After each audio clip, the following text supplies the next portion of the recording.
Bonjour, bienvenue dans ce nouvel épisode de Sage-Femme Authentique. Aujourd'hui, je vais aborder avec vous un thème dont j'avais déjà parlé depuis l'épisode pilote de Bulle de Sage-Femme.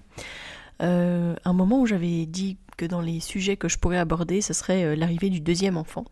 Et j'avais eu déjà pas mal de retours de mamans qui m'avaient dit « Ah oui, vivement, vivement, vivement !» Donc j'imagine qu'elles étaient enceintes de leur deuxième à ce moment-là. Je suis désolée pour le coup d'avoir mis autant de temps, mais je sais que cet épisode répondra certainement à d'autres mamans, d'autres parents. Et donc voilà ce qu'on va aborder aujourd'hui.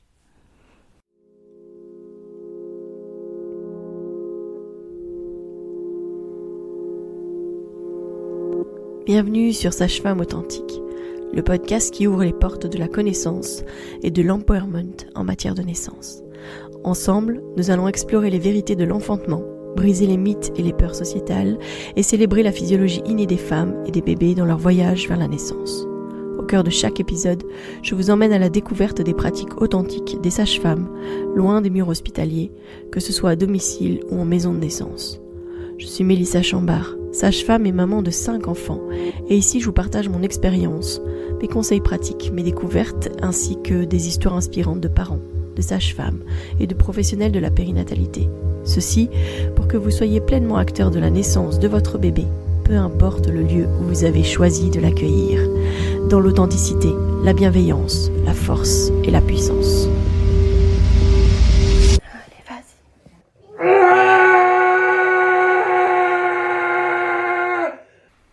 Je dois vous avouer que ce qui m'amène aujourd'hui à discuter de ce sujet avec vous, c'est que ce week-end, on a fêté les 14 ans de Michel. Et à chaque nouvel anniversaire de ce grand garçon maintenant, ça me fait un effet assez fou. À chaque fois, je me dis, mais que le temps passe vite.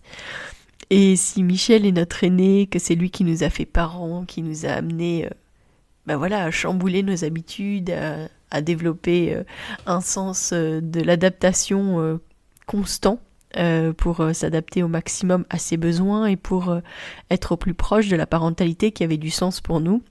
Je dois avouer que de le voir grandir, évoluer, et puis de voir grandir notre famille avec l'arrivée de ses sœurs, ça m'amène à chaque fois à repenser à toutes les étapes qui nous amènent à là où on est maintenant, avec nos 5 enfants, avec l'instruction à la maison pour les filles, etc.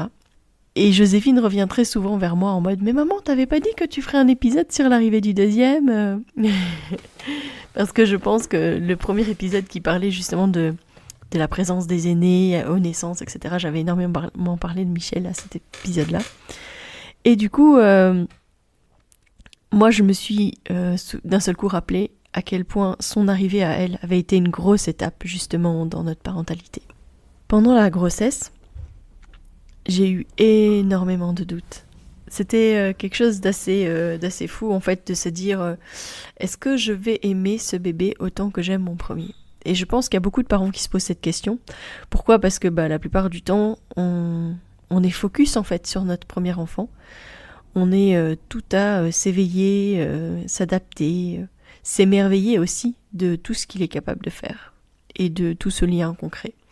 Et si au départ, c'est pas toujours hyper facile parce que l'arrivée d'un bébé, c'est parfois effectivement un tsunami d'amour, mais un tsunami quand même. Ça vient perturber un équilibre, mais on le retrouve. On retrouve cet équilibre et d'ailleurs, c'est pour ça qu'on a cette idée un peu folle de vouloir faire un nouveau bébé. Et quand on a cette envie justement d'agrandir sa famille, de faire grandir notre amour et d'avoir à nouveau un petit enfant, les doutes ils viennent quand même s'installer. C'est-à-dire que sur le moment on est en joie, puis après on se dit « mince, maintenant c'est fait. Comment est-ce que je vais gérer ? Comment est-ce que je vais le vivre ? Comment est-ce que ça va se passer ? Est-ce que je vais l'aimer aussi fort ? Parce que on n'a pas la même connexion en général avec un deuxième, un troisième, un quatrième, bébé qu'avec son premier. Parce que quand on attend son premier, on est tout affairé à justement être à l'affût de ses mouvements, à se prendre en photo, Alors que après, évidemment, on est pris par la routine quotidienne dans sa maison, s'occuper de son enfant ou de ses enfants. Et donc on n'a pas du tout le même loisir en fait d'être d'être dans l'expectative et dans l'observation constante et dans le ressenti de chaque mouvement et de chaque chose. C'est pour ça qu'on doit vraiment pouvoir prendre ça comme un cadeau à chaque fois. Et c'est aussi pour ça que je parle parfois aux mamans de leur dire mais offre-toi des temps de connexion avec ton bébé. Et avec les deuxièmes bébés, ou les troisièmes, les quatrièmes, mais surtout avec les deuxièmes bébés, quand on est fort sollicité par notre premier, s'offrir des temps de connexion, c'est hyper important. Et je parle de deuxième, parce qu'évidemment c'est le sujet du podcast aujourd'hui, mais vous avez compris que tout ça a été transposable à un troisième, un quatrième, etc. Mais l'ambiguïté, la difficulté, elle est beaucoup plus grande justement avec cette histoire de deuxième. Donc c'est pour ça que j'en parle. Donc ces moments de connexion qu'on s'offre, ça peut être vraiment au lever, au coucher. Je pense que c'est les meilleurs moments finalement pour se connecter avec les bébés. Parce que c'est des moments où on est avec soi-même et puis où on peut vraiment se poser. Et souvent, on s'allonge, et donc le bébé a un peu plus de place, donc se met un peu plus à bouger. Et donc on a cette opportunité justement d'interagir, de réagir, puis de se concentrer aussi sur les mouvements. Parce que parfois les mamans elles me disent mais moi j'ai l'impression qu'il bouge pas beaucoup, tant qu'on n'est pas avec un bébé avec un peu plus de force. Et je leur dis mais en fait c'est parce qu'il bouge mais que tu ne t'en rends pas compte parce que justement t'es dans le mouvement, dans l'occupation, etc. Donc s'offrir ces moments de connexion, c'est un vrai cadeau. J'avais fait une petite méditation pour ça, donc aussi n'hésitez pas à retourner vers cet épisode pour pouvoir aller écouter la méditation, qui est l'épisode 66. Donc ne pas hésiter à aller écouter et à se reconnecter avec votre bébé. Pendant la grossesse de ma deuxième, je me souviens à quel point je trouvais que le fait que Michel allait changer de statut et qu'il allait devenir grand frère était un point qui me touchait énormément et où j'avais peur en fait qu'il soit mal dans ce rôle-là ou qu'il le vive mal ou que ça devienne en fait un poids pour lui. Et malheureusement, je lui ai quand même rajouté 4 petites sœurs derrière ça. Enfin, en tout, il a quand même eu 4 petites sœurs. Mais je me souviens aussi de son excitation, mais aussi mêlée à beaucoup d'inquiétude. Et le jour de la naissance notamment, je me souviens l'avoir déposé à la garderie quand on allait partir à l'hôpital et j'ai vu dans son visage à quel point il était inquiet. Pourtant c'est un enfant évidemment qu'on a énormément préparé. À la base la naissance de Joséphine était prévue à domicile. Les plans ont changé parce qu'elle était en siège et qu'il a fallu trouver un hôpital qui était ouvert à la naissance en siège par voie basse. Mais le fait qu'il ait été avec nous, je sais que je l'ai emmené avec moi à un rendez-vous chez un gynécologue qui était plutôt ouvert au siège voix basse et que j'avais été le chercher à l'école pour aller avoir ce rendez-vous un peu en urgence chez ce médecin et qu'il l'avait totalement inclus dans la consultation, que ça lui avait donné une vraie place. J'avais trouvé ça vraiment très chouette. Alors il y a des endroits où la place des enfants n'est pas vraiment, et notamment je pense que le moment des échographies c'est pas toujours le bon moment. Ici c'était pas du tout pour une échographie de contrôle, c'était vraiment pour un rendez-vous par rapport à ma situation, par rapport au fait que ce bébé était toujours en siège. Mais je pense qu'il faut quand même avoir notion que le moment des échographies, si on a un enfant qui bouge dans tous les sens, qui touche à tout, ça devient compliqué. Donc si vous avez un enfant hyper sage, soit, à vous de voir, mais la plupart du temps, cet environnement est quand même vachement intéressant pour eux, et en tout cas, moi je sais qu'il y a certains de mes enfants que je n'aurais jamais emmenés, d'autres peut-être, mais certains pas. Donc peut-être juste avoir notion de ça, que on peut peut-être les préparer autrement que juste en les emmenant aux échographies, et d'autant plus que c'est des moments où les médecins cherchent à faire des images précises pour pouvoir faire potentiellement un diagnostic de quelque chose qui n'irait pas. Donc ils ont vraiment besoin de pouvoir se concentrer et d'aller voir dans tous les coins, recoins, interstices, dans tous les plans ce bébé pour s'assurer qu'il va bien.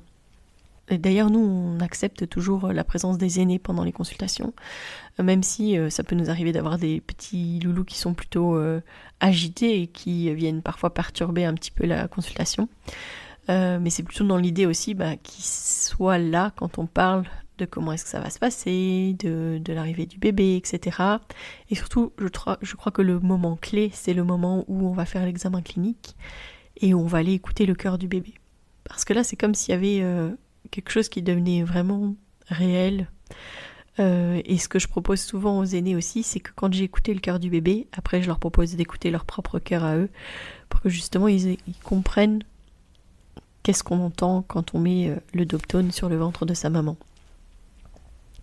Préparer les aînés, c'est aussi utiliser de la lecture, des livres qui vont justement lui permettre de comprendre comment ça va se passer. Et je crois que c'est ce qui nous permet aussi de faire attendre les enfants.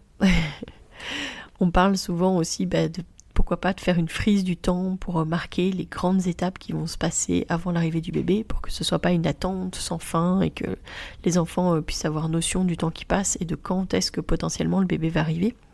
Donc ces lignes de temps, c'est quelque chose dont on parle souvent, les petits trains ou voilà, mais voilà d'expliquer que il va y avoir peut-être Saint-Nicolas, puis Noël, et puis après il y aura la galette des rois, et puis après il y aura la visite de mamie, et puis après il y aura Pâques, et enfin voilà, bref, de quoi leur donner des repères avec les anniversaires de la famille, etc., pour qu'ils se rendent compte du temps qui va devoir passer avant que le bébé arrive. C'est aussi une forme de préparation et puis surtout une manière de les apaiser dans cette attente qui peut paraître interminable quand on se met à leur hauteur et à leur vision du temps. Dans les lectures qu'on peut utiliser, il y a vraiment beaucoup de lectures qui existent sur le sujet évidemment en fonction de ce pourquoi on se prépare. Donc si jamais par exemple vous préparez pour un accouchement à domicile ou en maison de naissance, je vous ai déjà parlé des livres de Gaïel, Comment naissent aussi les bébés, qui parle justement de la naissance en dehors des hôpitaux. Je crois que c'est quand même un cadeau à s'offrir si jamais votre souhait c'est de préparer votre enfant au fait que vous allez potentiellement accoucher en dehors des hôpitaux, parce que dans la plupart des livres, les enfants sont évincés du moment de la naissance, mais évincés aussi du lieu de naissance, puisque il y a quelqu'un qui va venir les garder, souvent la grand-mère ou le grand-père ou la voisine, enfin voilà, pour que la maman et le papa partent à l'hôpital.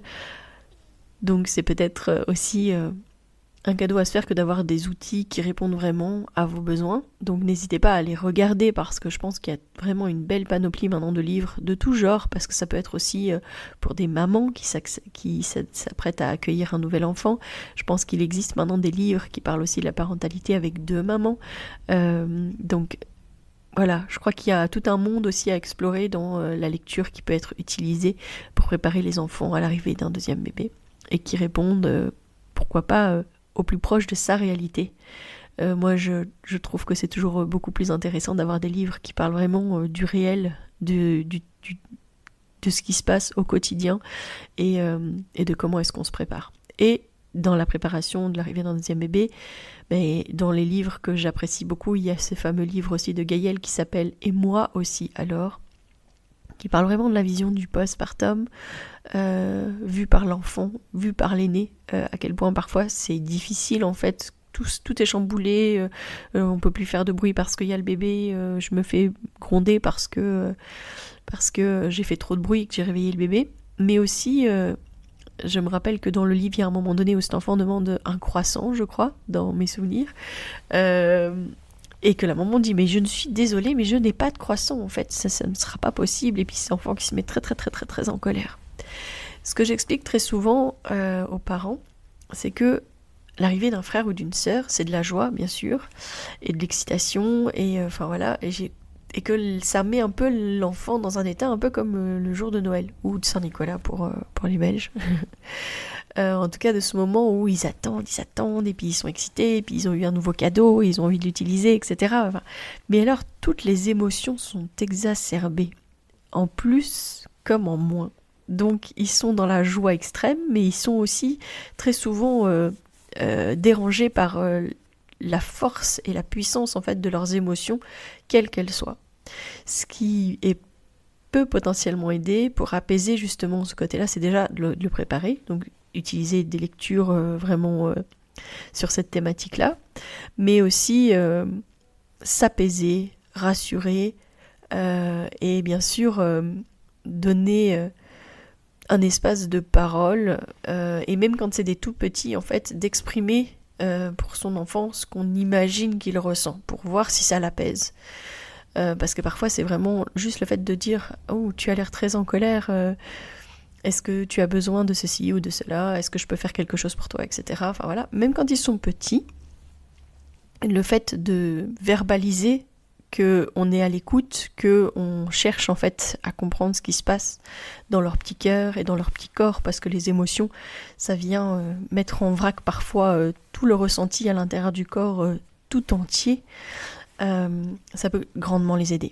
Moi, j'ai beaucoup utilisé les fleurs de Bach à l'arrivée de chacun des nouveaux bébés dans la famille, notamment pour les plus jeunes, parce que c'était eux qui étaient le plus touchés par cette sensation et cette explosion d'émotions positives comme négatives, et pour pouvoir apaiser et, on va dire, aplanir un petit peu ces grandes montagnes russes. Alors ce qui est important aussi, c'est peut-être d'intégrer votre aîné dans la préparation de l'arrivée du bébé, que ce soit les quelques achats potentiellement que vous allez devoir faire, ou en tout cas le moment où vous ressortez les caisses avec les vêtements, puis que vous allez les laver, etc. À chaque fois, c'est une grande étape aussi pour l'enfant de se rendre compte qu'on prépare des affaires pour le bébé. Puis sortir les vêtements, ça lui fait prendre conscience aussi de la taille que va avoir ce bébé, parce que si jamais il n'a pas l'opportunité de voir des tout petits, c'est toujours assez impressionnant de les voir et dire « Oh, mais il va être aussi petit que ça !» Quand on va voir un nouvel enfant, souvent on les rassure en leur disant « Oui, ça sera un petit frère ou une petite sœur, tu pourras jouer avec, etc. » Dans la réalité, les premiers mois, un bébé, c'est quand même pas super fun, quoi. Passer les moments où l'aîné va vous demander de le prendre dans les bras, ça va durer 2 minutes, puis c'est bon, quoi. Ok, j'ai porté le petit frère ou la petite sœur, mais maintenant... il fait rien, si en plus il n'y a pas de chance, il se met à pleurer, alors là c'est encore plus difficile.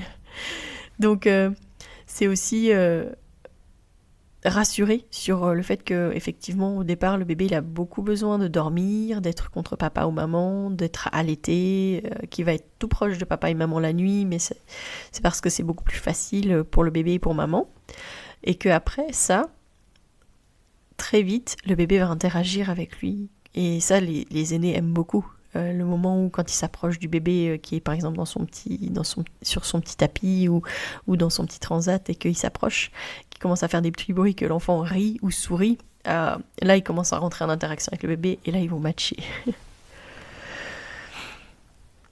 Alors, je crois que ce qui est le plus difficile avec l'arrivée d'un deuxième bébé, c'est d'apprendre à se partager. C'est qu'il y a une réalité qui est là, c'est que en fait vous ne serez plus jamais disponible pour votre premier comme vous l'étiez jusqu'à présent. Puis vous ne serez jamais disponible pour votre deuxième comme vous l'avez été pour votre premier, parce que votre premier il est là. Si vous vous souvenez de ces siestes longues sur le canapé à n'importe quelle heure, d'avoir mangé une tartine à n'importe quelle heure, là ça va pas être possible parce que votre premier va avoir faim. Puis il sera là aussi. Donc ça sera peut-être une tétée et raconter en même temps une histoire, voire d'aller lui essuyer un petit peu les fesses parce qu'il aura été aux toilettes. Mais en tout cas, la magie du postpartum serein et peaceful, il est moins là. D'où l'importance de bien le préparer.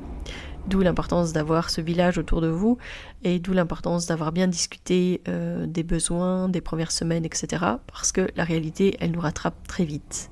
Et l'angoisse souvent des mamans, c'est le moment où le conjoint ou la conjointe va reprendre le travail et qu'il va falloir justement s'organiser pour emmener le plus grand à l'école, le ou la plus grande à l'école, et s'occuper du bébé. Et alors quand la maman va elle-même devoir reprendre le travail, c'est l'angoisse de l'organisation, de savoir emmener à l'école, emmener à la crèche ou chez la gardienne, etc. Toujours du réajustement et toujours se rappeler que ça prend du temps parfois pour retrouver l'équilibre, mais que l'équilibre revient.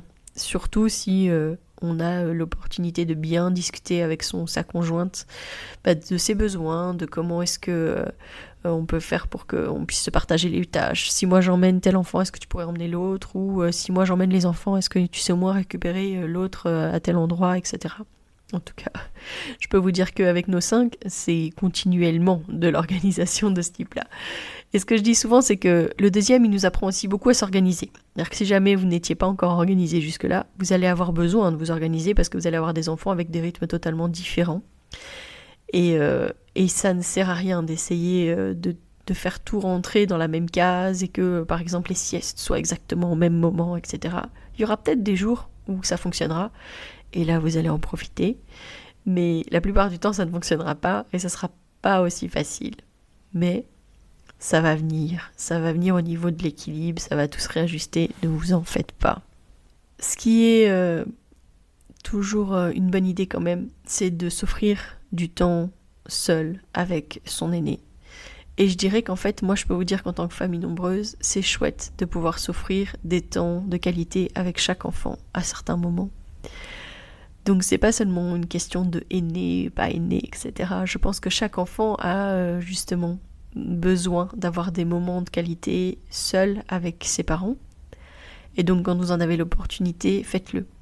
Passez un moment de qualité avec vos enfants. Et si avec l'arrivée d'un bébé, vous avez envie de le faire, faites-le parce que ça vous fait plaisir, mais pas parce que vous vous sentez coupable de moins passer de temps avec lui, parce que souvent c'est ce qui motive, c'est de se dire oui quand même je vais le faire parce que voilà, mais c'est souvent au détriment du bébé. Alors des fois il faut juste proposer, par exemple, dans les choses que les gens peuvent faire pour vous, c'est de proposer des chouettes choses à faire pour votre aîné. C'est pas juste dire le prendre à la maison, etc., mais c'est lui dire on va aller au parc, on va aller dans la plaine de jeux, on va aller voir tel copain ou tel cousin, ou si on allait voir les animaux de la ferme, ou je ne sais pas, mais voilà. En tout cas, profitez de ce moment qui est intense et où tout le monde est fort centré autour du bébé, pour en fait proposer des sorties de qualité, des moments de qualité en dehors de la maison avec des personnes qui vont prendre du temps avec lui ou avec elle. Et ça va vous permettre aussi de vous sentir moins coupable, de vous dire en fait là maintenant tout de suite on est dans le temps où j'ai besoin de me poser physiquement parce que je viens d'accoucher, parce que je suis en train de démarrer mon allaitement avec mon bébé et puis qu'on a besoin de s'apprivoiser. Et puis viendra le moment où vous aurez l'opportunité effectivement potentiellement d'aller passer du temps de qualité avec votre aîné, pas très longtemps en général, parce que ce sera pas quelque chose qui durera très très longtemps, parce que justement le bébé est toujours pas très loin et qu'il aura à mon avis besoin de vous à un moment donné. C'est aussi l'opportunité de tester de tirer son lait pour pouvoir voir comment est-ce que le bébé prendra le lait quand vous n'êtes pas là. Voilà. Une image qu'on peut aussi énormément utiliser avec les aînés, c'est de rappeler que à chaque enfant qui arrive dans la famille, c'est pas une part de cœur de plus en plus petite qu'on a. Au contraire, le cœur des parents s'agrandit, grandit à chaque arrivée d'enfant. Et donc, l'amour grandit. Et c'est pas moins d'amour pour les enfants parce qu'il y a plus d'enfants, mais c'est toujours plus d'amour pour chacun. Et que en plus, entre eux, il y aura encore plus d'amour, etc. C'est le lien, en fait, c'est les connexions qu'il peut y avoir. Quand on n'a que un enfant, ça sera papa, maman, et puis maman bébé, enfin maman aînée, papa aîné, et puis quand on aura un deuxième enfant, il y aura encore plus de connexions parce que ce sera avec chaque enfant, puis avec chaque enfant entre eux, et puis le groupe enfant avec chaque parent. C'est extraordinaire finalement, tous les liens et toutes les connexions différentes qu'il peut y avoir. On fait grandir l'amour, rassurez-vous, et vous allez trouver cet équilibre. Voilà. Je pense que c'est important d'ouvrir le dialogue par rapport à ça. Je pense que c'est important de le verbaliser et de le dire. Moi, je peux vous le dire. Le jour où j'ai compris que j'allais accoucher de mon deuxième bébé et que à la fin de la journée, certainement, que j'aurai un bébé dans les bras, je me suis mise à pleurer. Pourtant, je le voulais, ce deuxième bébé. Pourtant, je m'étais battue d'ailleurs pour que ce bébé naisse dans les meilleures conditions au vu de la situation, parce que ce bébé était en siège. J'ai vraiment batailler, militer, etc. Enfin, voilà, pour que ça fonctionne. Et en même temps, je me suis rendu compte à ce moment-là que ça allait être la fin d'une ère. Je me suis posée, j'ai regardé mon enfant, j'ai regardé Michel qui jouait, riait sous la couette, allez, il se cachait sous la couette et il riait. Et j'étais en dessous et en fait, moi, je sanglotais et je me disais, c'est la fin d'une ère. En fait, ce soir, ce sera fini. Ce soir, j'aurai un autre bébé dans les bras et je devrais apprendre à me partager. Alors je l'ai regardé, j'ai profité de le voir aussi heureux, et puis je me suis dit aussi que quand j'allais le revoir, il allait me paraître tellement grand. Et ça, c'est hallucinant à quel point, quand il est arrivé dans la chambre et que je l'ai vu, je me suis dit, mais il a des mains immenses. Il est immense en fait, alors que quand je l'ai quitté, je quittais mon tout petit, et puis quand il est arrivé, voilà, c'est un grand frère. J'espère que cet épisode vous a plu. Je dirais que si jamais vous avez autour de vous quelqu'un qui attend son deuxième bébé, offrez-lui peut-être des outils pour pour aider son aîné à traverser tout ça. Peut-être un des fameux livres de Gaïel, peut-être un objet aussi qui pourrait l'aider, peut-être cette fameuse ligne du temps pour pouvoir visualiser combien de temps est-ce que ça va prendre, etc. Parfois, des objets aussi pour faire comme maman. Notre fils adorait porter ses poupées, etc. Dans un porte-bébé, dans une écharpe, etc. Donc ça peut être aussi l'opportunité d'offrir peut-être un porte-poupon ou ce genre de choses. En tout cas, demandez, voyez ce qui pourrait aider à cette transition, qu'est-ce que les parents envisagent pour pouvoir aider dans cette transition et peut-être les encourager à discuter, à parler et à se préparer à cette arrivée imminente. Entrons justement dans un air où on pourra discuter beaucoup plus facilement de nos questionnements, de nos angoisses, de nos moments de doute, pour pouvoir créer un environnement pour que les familles se sentent beaucoup plus soutenues, entendues, aimées et soutenues, ça je l'ai déjà dit. En tout cas soutenues, ça me semble le plus important. Je vous donne rendez-vous mercredi pour questionner la sage-femme et d'ici là, portez-vous bien.